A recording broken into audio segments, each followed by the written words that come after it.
네, 안녕하세요, 여러분. 매일 성장하는 오기TV.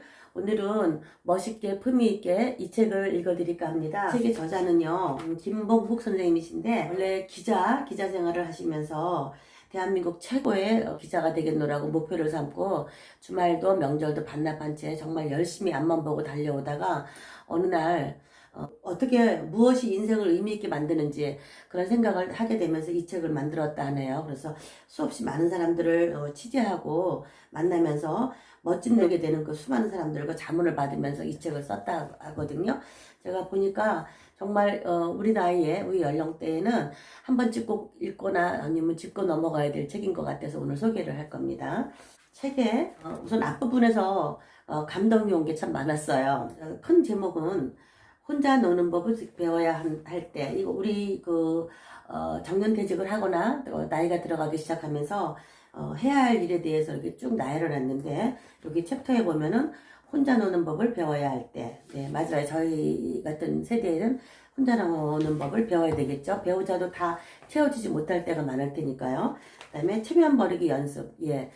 이렇게 나이가 들고 나면 체면 칠해 이런 걸 참 많이 하는데 이런 거를 버려야 된대요. 그 다음에 이제 나를 위해 살기로 결심하자. 네, 그동안에 자녀들과 또 남편과 모든 것을 자녀들을 위해서 이렇게 쏟아 부었다면 이제부터는 나를 위해서 살기로 결심하기로 하는 그런 때래요. 그 다음에 지금 제일 또 마음에 닿는 부분 중에 한 단원인데요. 나의 꿈 시니어 범생이. 이거 지금 제가 꼭 강조하고 싶은 얘기거든요. 저는 이렇게 60 넘은 나이에 유튜브를 배워가면서 공부하려니까 지금 이 순간이 너무 행복해요. 그래서 나의 꿈 시니어 범생이 요 챕터를 꼭 여러분들에게 다 짚어서 읽어드리도록 할게요. 그리고 은퇴에도 명함은 필요하다. 네, 은퇴에도 명함은 필요하지요. 그 다음에 꿈꾸는 자 나이 들지 않는다. 꿈꾸는 자 나이 들지 않는다. 나이 들수록 낯선 것을 공부하라. 내일을 생각 말고 지금 행복하라. 내일을 생각 말고 지금 행복하라. 과거는 후회하라고 있는 것이 아니다. 네, 그렇죠. 나이 들수록 반란을 꿈꾸자. 네, 이렇게 나와 있고요. 제일 마지막 챕터에는 옆에 있는 사람부터 챙겨라. 네, 나이 들면서 가장 소중한 사람부터 챙겨야 되겠죠. 네, 이런 제목을 가지고 오늘 또 읽어 내려갈까 합니다. 인생을 순탄하게만 사는 사람이 몇 명이나 될까? 살다 보면 어려운 시절도 있게 마련이고 뜻대로 안 될 때도 생긴다. 네, 그렇죠. 우리는 한마디로 인생의 쓴맛을 느끼면서 살아가는 것이다. 그러니 누구를 탓하거나 원망할 필요가 없다. 세상에 대가 없는 일이란 없다. 고통이 있으면 그 고통의 대가는 분명히 생기게 마련이다. 네, 맞습니다. 인생의 쓴맛을 본 사람이 비교적 순탄한 삶만 살아온 사람들보다 훨씬 지혜로워진다. 쓰라린 경험을 통해 새로운 해결책을 찾아낼 수 있는 내공이 쌓이기 때문이다. 네, 맞습니다. 인생의 쓴맛을 알아야 단맛에 감사할 줄도 안다. 네, 35쪽에 나와 있는 내용이고요. 그 다음에 여기 운칠기삼 36쪽에 운칠기삼이라는 말이 있지만 때로는 운칠복삼이라는 말이 더 와 닿을 때가 있대요. 세상사가 노력하는 만큼 정의롭게 결과를 거둘 수 있는 건 아니라는 생각이 들기도 한데요. 아무리 애를 써도 안 되는 경우가 있고 또 별다른 기대나 노력 없이도 일이 잘 풀리는 때가 있는 걸 보면 역시 그렇다는 거죠. 네, 그래서 이 사람은 운칠기삼이라는 말보다 운칠기복이라는 말이 더 와 닿을 때가 많다고 하시네요. 그럼 상당히 긍정적이시죠? 자, 비난은 독약을 품고 있지만 비판은 보약을 담고 있다. 비난은 독약을 품고 있지만 비판은 독약을 담고 있다. 비난은 상대를 멸시하지만 비판은 상대를 존중한다. 비난은 증오의 칼날이지만 비판은 애정의 손길이다. 비난은 가슴을 후벼 파지만 비판은 가슴에 스며든다. 비난은 상처를 주지만 비판은 반성을 안긴다. 비난은 도끼를 붓게 하지만 비판은 독선을 버리게 한다. 아주 굉장히 날카로운 지적이죠. 다시 한번 읽어드릴까요? 비난은 독약을 품고 있지만 비판은 보약을 담고 있다. 비난은 상대를 멸시하지만 비판은 상대를 존중한다. 비난은 증오의 칼날이지만 비판은 애정의 손길이다.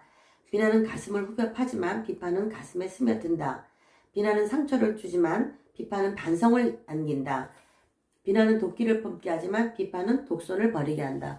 야, 너무 얘가 되게 아주 콕콕 찌르는 그런 비판이네요. 자, 운도 실력이 전개돼야 가능한 일이다. 운이 찾아와도 잡을 수 있는 실력이 없으면 소용없다. 운을 잡을 수 있는 통찰력이 있어야 한다. 좋은 운을 개척하려는 만큼 노력을 해야 한다. 자신의 운은 자신이 만들어가는 것이다. 스스로 운이 좋다고 믿으면 복이 찾아오고, 운이 없다고 생각하면 오던 복도 비껴간다. 네, 그렇습니다. 굉장히 우리 살아가면서 느끼는 것들이죠. 네. 이제 혼자 노는 법을 배워야 할 때래요. 퇴직한 남자의 일과는 대체로 비슷하대요. 아침에 운동을 하거나 늦지막히 일어나서 아내와 늦은 아침 식사를 하거나, 또 아내는 외출 준비를 시작하지만 남편은 오늘도 시간을 또 어떻게 보낼지 고민을 하게 된다네요. 대부분의 은퇴한 남편들의 일상이 다 비슷비슷하죠. 아내는 친구의 모임이나 학부모 모임, 또 개 모임 등으로 바쁘지만 남편을 부르는 사람은 별로 없대요. 아내는 외출해서 점심을 먹고 오지만 남편은 대부분 혼자서 점심을 해결한대요. 또 평소에 부엌에 들어가지도 않던 사람이 끼니를 때우겠다고 주섬주섬 먹을 것을 챙기는 일은 그다지 유쾌하지 않대요. 어떤 사람은 세상에서 가장 하기 싫은 일은 혼자서 밥상 차리는 일이라고 말할 정도라고 그러네요. 밥상을 차리는 게 귀찮다기보다는 한두 가지 반찬으로 대충 때우고 마는 거죠. 그러니까 때우는 정도가 되는 거죠. 혼자 밥을 먹을 때는. 혼자 밥 먹는 게 너무 심심해서 TV를 보며 밥을 먹는 둥 마는 둥 할 때도 많다. 간혹 밖에 나갔다가 어쩔 수 없이 식당에서 혼자 밥을 먹는 경우는 더 죽을 맛이래네요.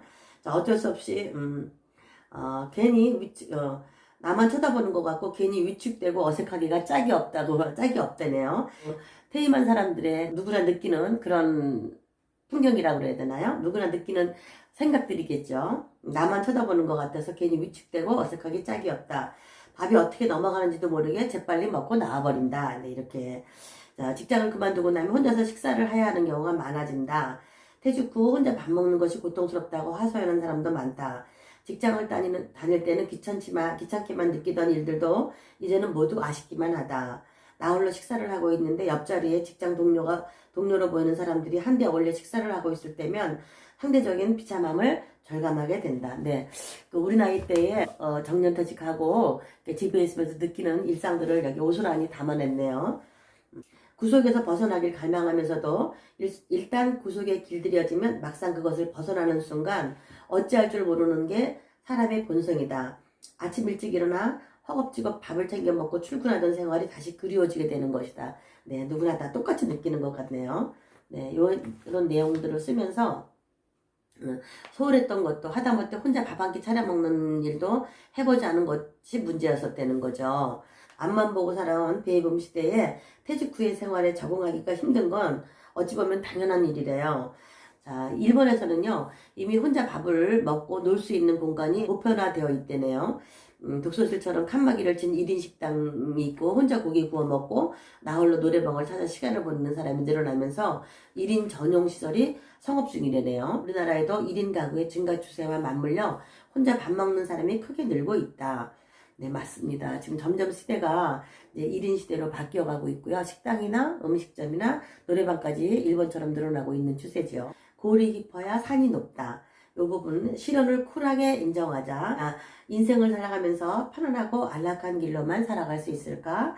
탄탄대로가 어쩌면 가장 위험한 길일 수도 있다.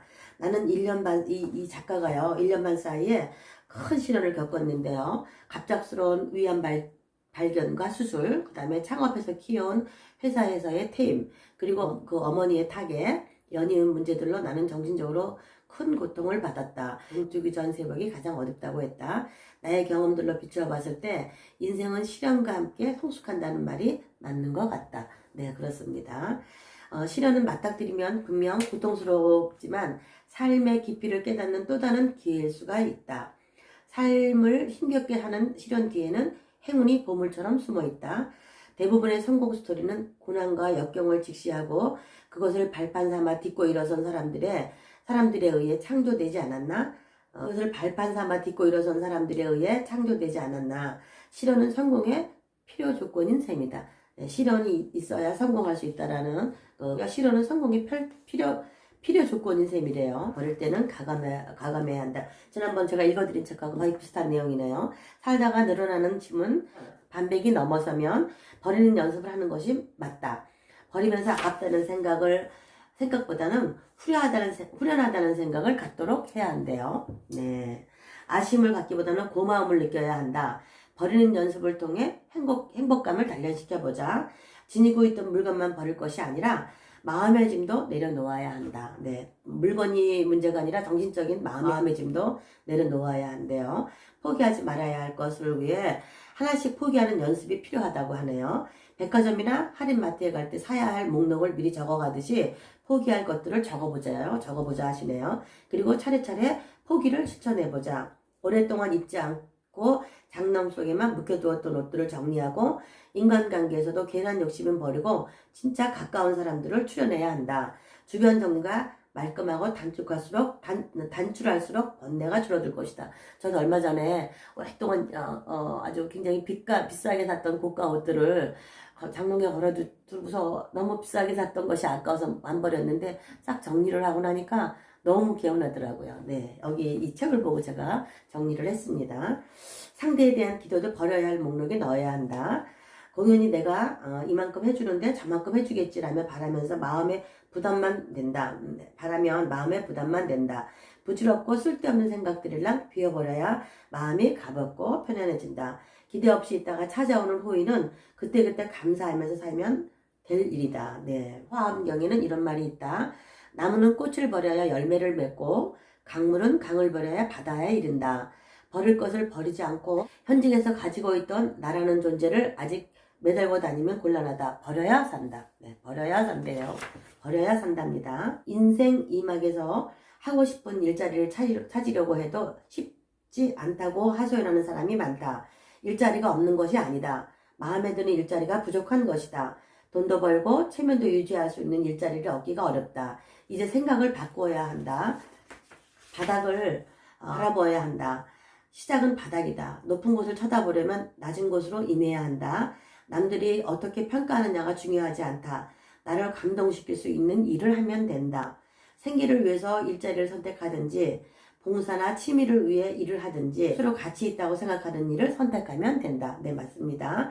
일자리가 갖는 평판보다 내 가치를 먼저 고려해야 한다. 남들이 보잘것없다고 생각하더라도 내가 가치 있다고 생각하면 그것은 소중한 일이다. 우리가 이렇게 나이가 들면은 일자리들이 많이 부족해서 그 허드렛 일을 하거나 또 낮은 자리에서 일을 할 때가 많은데 그럴 때도 자기 만족을 하면 가치 있는 일이라고 하네요. 네. 그 다음에 물은 아래로 흐르기 때문에 바다를 이룬다. 자신을 낮추면 더 큰 세상을 만들 수 있다. 숙이면 숙일수록 더 높게 대접받는 것이 세상의 이치다. 지혜로운 자는 교만을 버리고 겸손을 선택한다. 그리고 행복한 기적을 만들어낸다. 네, 맞습니다. 네, 저도 그렇게 생각을 하고 교훈을 많이 받습니다. 이 책에서.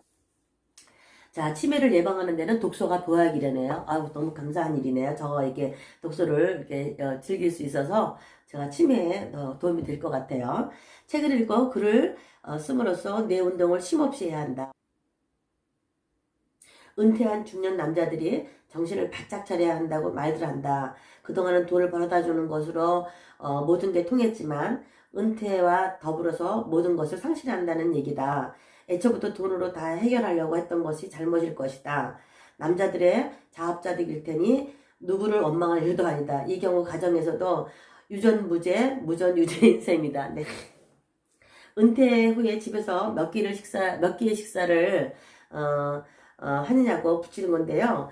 그래서 밥을 먹지 않고 해결하는 것은 영식님. 그 다음 집에서 한 끼 밥을 먹는 사람은 일식씩, 두 끼 밥을 먹는 사람은 20군 점점 내려갑니다. 세 끼를 다 먹는 사람은 삼식이 세끼. 그럼 세 끼 외에 간식까지 다 달라고 간식까지 달라고 보채는 남편은 어떻게 불러야 하나? 네, 이건 아직 답변이 없네요. 자, 중년 여성들에게는 전국 노래자랑에 나오는 송희 씨가 최고의 남편감이라고 한대요.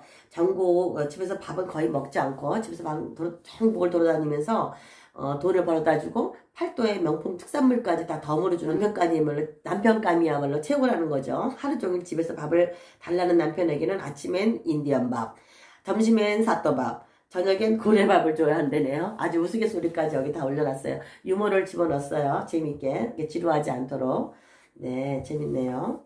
아, 아내가 차려주는 따뜻한 밥에 감사하고 반찬에 대한 칭찬을 해야 한다. 아내는 실직을 해서 기가 빠진 남편에게 따뜻하게 위로하고 격려해주고 건강관리를 도와주어야 한다. 사랑으로 서로를 지켜주어야 한다. 네, 맞는 말이지만 실천이 쉽지는 않지요. 네. 네. 오늘 여기까지 읽어드리고요. 너무 길어서요. 다음번 기회 있으면 이 뒤편을 한 번 더 하도록 하겠습니다. 네, 감사합니다. 오기TV였습니다. 시청해주셔서 감사합니다.